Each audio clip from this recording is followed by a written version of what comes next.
بسم اللہ الرحمن الرحیم۔ السلام علیکم ورحمۃ اللہ وبرکاتہ۔ کیسے ہو بچوں؟ ایک بار پھر کلاس 10 کے اسلامیات کے ساتھ آپ کی خدمت میں حاضر ہوں سورہ احزاب کے دوسرے رکوع کے ساتھ۔ اس سے پہلے ہم نے غزوہ احزاب کا واقعہ تفصیل کے ساتھ 2 اسباق میں پڑھا۔ ابھی ان رکوعات کو ہم پڑھیں گے، تو سب سے پہلے ہم رکوع نمبر 2 شروع کریں گے۔ اس رکوع میں بھی میں نے آپ کو پہلے بتایا تھا کہ غزوہ احزاب کے دوران ہونے والے مختلف واقعات ہیں، اور اس سے پہلے اس کے بعد جو تیسرا رکوع آئے گا اس میں بھی یہی واقعات ہے۔ تو ہم نے چونکہ واقعات تفصیل کے ساتھ پڑھے ہیں تو ہم اس کی جلدی تشریح کریں گے، سمجھ میں جلدی سے آ جائے گی وہ ساری باتیں۔ پہلی آیت، یا ایھا الذین آمنوا اذکروا نعمت اللہ علیکم اذ جاءتکم جنود فارسلنا علیہم ریحا وجنودا لم تروها وکان اللہ بما تعملون بصیرا اذ جاءوکم من فوقکم ومن اسفل منکم واذ زاغت الابصار وبلغت القلوب الحناجر وتظنون باللہ الظنونا هنالک ابتلی المؤمنون وزلزلوا زلزالا شدیدا۔ ان 3 آیات میں ابھی جو ہم نے پڑھی، اللہ رب العالمین غزوہ احزاب کے دوران جو پریشان کن حالات تھے وہ حالات بیان فرما رہے ہیں کہ تم کتنی زیادہ پریشانی کی حالت میں تھے۔ تو سب سے پہلی آیت میں اللہ رب العالمین نے فرمایا کہ اس وقت کو یاد کرو کہ جب آپ پریشانی کی حالت میں تھے اور آپ پر بہت بڑے بڑے لشکر حملہ آور ہوئے، تو ہم نے تمہاری مدد کس طرح کی۔ وہ مدد اللہ رب العالمین بیان فرماتے ہیں کہ 2 چیزیں ہم نے تمہاری مدد کے لیے بھیجی، اور وہ دونوں چیزیں تمہاری مدد کے لیے کافی ہو گئی، اور ان دونوں چیزوں نے کافروں کو بھاگنے پر مجبور کیا۔ پہلی چیز تھی فارسلنا علیہم ریحا، ہم نے تیز ہوا بھیجی، اتنی تیز ہوا جو ہم نے آپ کو بتایا تھا واقعات میں کہ ان کے خیمے اکھڑ گئے، ان کی ہانڈیاں الٹ پڑی، ان کے جانور خوف کی وجہ سے ادھر ادھر بھاگنے لگے، اور ان کا پورا نظام درہم برہم ہو گیا۔ تو ایک تو تیز ہوا بھیجی تمہاری مدد کے لیے، اور دوسری چیز ایک ایسی لشکر بھیجی جو نظر نہیں آ رہی تھی۔ اس سے مراد فرشتوں کی لشکر تھی۔ فرشتے اللہ رب العالمین نے بھیجے، وہ کافروں کو کچھ نہیں کہتے تھے، مطلب مارتے وغیرہ نہیں تھے جس طرح غزوہ بدر میں مارا تھا۔ غزوہ بدر میں جو فرشتے آئے تھے انہوں نے کافروں کو مارا تھا۔ یہاں اللہ رب العالمین نے صرف خوف و ہراس پھیلانے کے لیے ان کو بھیجا، اور وہ خوف پھیلاتے تھے، خوفناک قسم کی آوازیں نکالتے تھے۔ تو ایک تو اس طرح ہوتا تھا کہ تیز آندھی تھی، بہت بڑی آندھی تھی، اس کی وجہ سے وہ بہت ٹھنڈی بھی تھی، اور وہ اندھیرا بھی ہوتا تھا، چونکہ سردیوں کے دنوں میں جب آندھی آتی ہے تو اندھیرا چھا جاتا ہے، اور اسی دوران جب خوفناک قسم کی آوازیں آپ سنیں گے، کوئی نظر نہیں آتا، آوازیں آتی ہیں تو کتنا خوفناک ماحول ہوتا ہے۔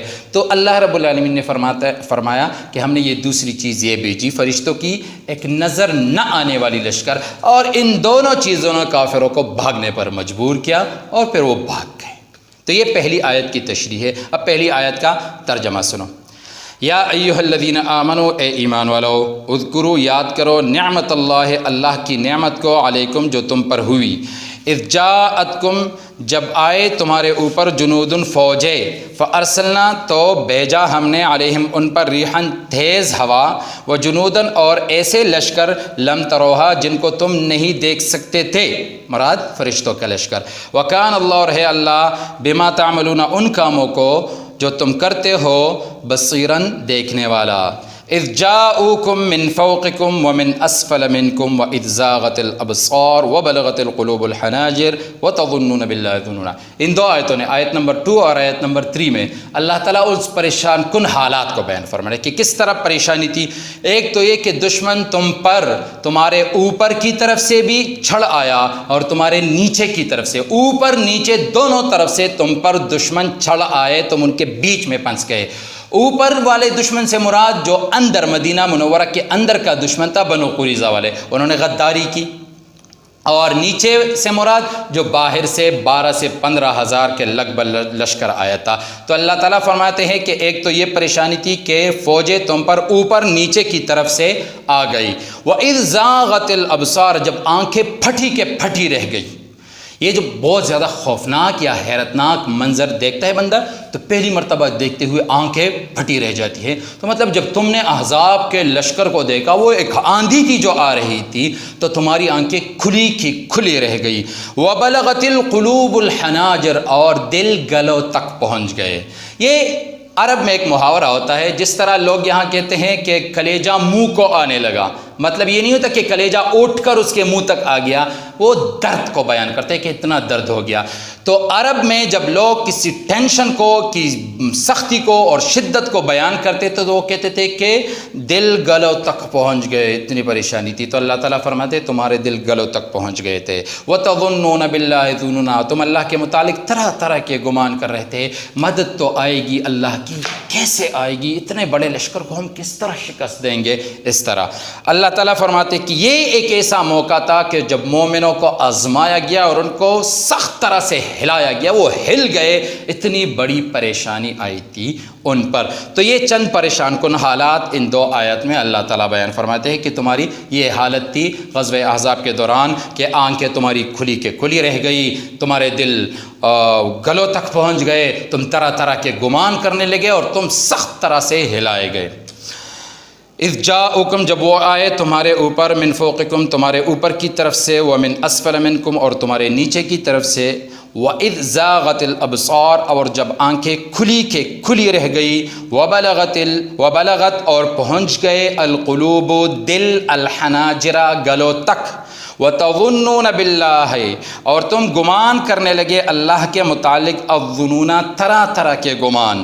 ہُنَالِکَ، اس موقع پر، ابتلیا، آزمائے گئے، المؤمنون، مومن، وزلزلوا، اور وہ ہلائے گئے، زلالا شدیدا، سخت طرح سے۔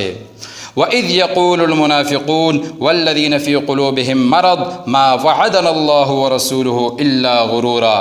یہاں پر چند آیات میں جو اس موقع پر منافقین تھے، مسلمانوں کی صفوں میں جو منافق تھے، ان منافقین کی کیا حالت تھی، وہ کیا حرکتیں کرتے تھے، وہ کیا باتیں کرتے تھے، وہ اللہ رب العالمین بیان فرماتے ہیں۔ کیونکہ یہ سختی جو ہوتی ہے نا، پریشانی بیٹا، پریشانی کا ایک فائدہ یہ ہوتا ہے کہ دوست جو سچا دوست ہے اور جو دوست کے روپ میں دشمن ہے، منافق ہے، ان کا پتہ چلتا ہے۔ تو مومن جو سچے مومن تھے وہ تو تھے، اور اس کے ساتھ مومنوں کے نام پر منافقین بھی تھے۔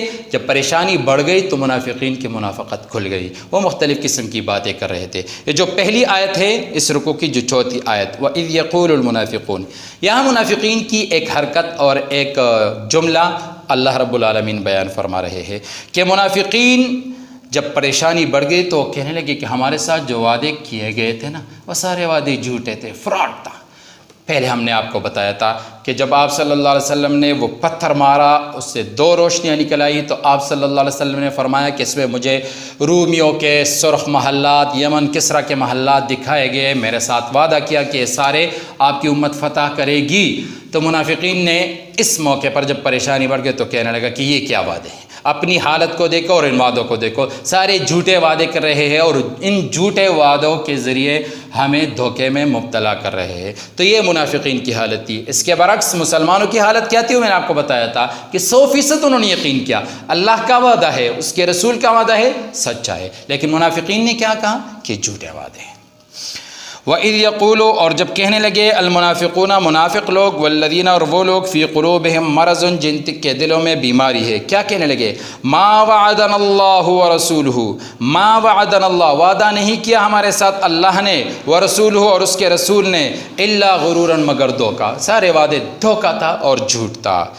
اگلی حرکت منافقین کی، وَإِذْ قَالَتْ طَائِفَةٌ مِّنْهُمْ يَا أَهْلَ يَثْرِبَ لَا مُقَامَ لَكُمْ فَارْجِعُوا وَيَسْتَأْذِنُ فَرِيقٌ مِّنْهُمُ النَّبِيَّ يَقُولُونَ إِنَّ بُيُوتَنَا عَوْرَةٌ وَمَا هِيَ بِعَوْرَةٍ إِن يُرِيدُونَ إِلَّا فِرَارًا۔ منافقین کی ایک اور حرکت اللہ رب العالمین بیان فرماتے کہ ایک تو وہ اپنے بھائیوں سے، ان کے اپنے سگے بھائی تھے یا نسبی بھائی، یعنی جو مدینہ منورہ کے رہنے والے تھے، مسلمان تھے، جو بھی تھے، سارے ان کے نسبی بھائی تھے، تو وہ لوگوں سے کیا کہتے تھے؟ یا اہل یثرب، اے مدینہ کے رہنے والو، لا مقام لکم، یہ تمہارے ٹھہرنے کی جگہ نہیں، فرجو، یہاں سے لوٹ جاؤ، یہاں صرف موت ہے، پریشانی ہے، ٹینشن ہے، تباہی ہے، بربادی ہے، یہاں کیوں خود کو خوار کر رہے ہو، مروا رہے ہو مفت میں؟ لہٰذا عقل مندی کا تقاضا ہے کہ جاؤ گھروں میں بیٹھ جاؤ۔ اس طرح کا حوصلہ توڑ دینے والی باتیں وہ کرتے تھے مسلمانوں سے، ایک۔ اور دوسری، اللہ رب العالمین فرماتے ہیں کہ ان میں سے ایک گروہ آتا تھا، اب جنگ میں تو وہ ٹکنے والے نہیں تھے میدان میں، منافقین، لیکن اس طرح یوں بغیر بتائے چلے جانا اور گھروں میں بیٹھنا یہ بھی ان کو گوارا نہیں تھا، کیونکہ پتہ پھر چلتا تھا کہ یہ لوگ اگر مسلمان ہیں تو مسلمان تو ادھر ہے، آپ صلی اللہ علیہ وسلم ادھر ہے، تو یہ گھروں میں کیا کر رہے ہیں؟ تو ان کی منافقت کھل جانی تھی۔ تو اس کے لیے انہوں نے یہ طریقہ نکالا کہ جاتے تو تھے، گھروں میں تو نہیں بیٹھتے، ادھر میدان میں تو نہیں ٹک رہے تھے، لیکن مختلف بہانے کر کے آپ صلی اللہ علیہ وسلم سے اجازت لے رہے تھے۔ آپ وہ اللہ تعالیٰ فرماتے کہ وہ آتے ہیں، قسمیں کھاتے تھے آپ صلی اللہ علیہ وسلم سے کہ جی ہمارے گھر میں بیوی بچے ہیں، بالکل غیر محفوظ ہے، ہمارے گھر کھلے ہیں، کوئی خیال رکھنے والا نہیں، پریشان کن حالات ہے، ہمیں اجازت دیجیے تاکہ ہم گھروں میں جا کر اپنے گھروں کی حفاظت کریں اور اپنے گھروں کو سنبھالیں۔ تو آپ صلی اللہ علیہ وسلم کی ظاہری باتوں اور قسموں کا اعتبار کرتے تھے اور ان کو اجازت دیتے تھے۔ تو اللہ تعالیٰ فرماتے ہیں کہ اس بہانے آپ سے گھروں سے اجازت چاہتے تھے کہ ہمارے گھر غیر محفوظ ہے، ان کے کوئی گھر غیر محفوظ نہیں تھے، صرف جنگ سے بھاگنا چاہتے تھے اور بھاگنے کے لیے یہ بہانہ انہوں نے بنایا۔ تو یہ اللہ تعالیٰ یہ دو باتیں اس آیت میں بیان فرماتے ہیں، یہ 5ویں آیت ہے۔ وَإِذْ قَالَتْ، اور جب کہا، طَائِفَةٌ، ایک گروہ نے، منہم، ان منافقین سے، یا اہل یثربہ، اے اہل مدینہ، اے مدینہ کے رہنے والے لوگوں، لا مقامہ، نہیں ہے ٹھہرنے کی جگہ، لکم، تمہارے لیے، یعنی یہ جگہ تمہارے ٹھہرنے کی جگہ نہیں ہے، گھروں میں جاؤ، فرجعوا، تو واپس لوٹو، اپنے گھروں میں جاؤ۔ وَيَسْتَأْذِنُوا، اور اجازت طلب کر رہا تھا، فریقٌ، ایک گروہ، منہم، ان میں سے، ان منافقین میں سے ایک گروہ اجازت طلب کر رہا تھا، النبی، نبی صلی اللہ علیہ وسلم سے۔ دوبارہ ترجمہ سنو، وَيَسْتَأْذِنُوا، اور اجازت طلب کر رہا تھا، فریقٌ، ایک گروہ، منہم، ان منافقین میں سے، النبی، نبی صلی اللہ علیہ وسلم سے، یقولون، وہ کہتے تھے، ان بیوتنا، بے شک ہمارے گھر، عورتن، کھلے پڑے ہیں، یا غیر محفوظ ہیں، دونوں معنی، ہمارے گھر عورتن، کھلے پڑے ہیں یا غیر محفوظ ہے۔ اللہ تعالیٰ فرماتے، وما ہی، حالانکہ وہ نہیں ہے، بعورتن، غیر محفوظ، کوئی غیر محفوظ نہیں تھے، ان یریدون، وہ نہیں چاہتے تھے، الا فرارن، مگر بھاگنا، یہ صرف جنگ سے بھاگنا چاہتے تھے، اس کے لیے انہوں نے بہانے بنائے اپنے گھروں کے غیر محفوظ ہونے کا۔ وآخر دعوانا ان الحمد للہ رب العالمین۔ اللهم انفعنا بما علمتنا وعلمنا ما ينفعنا وزدنا علما۔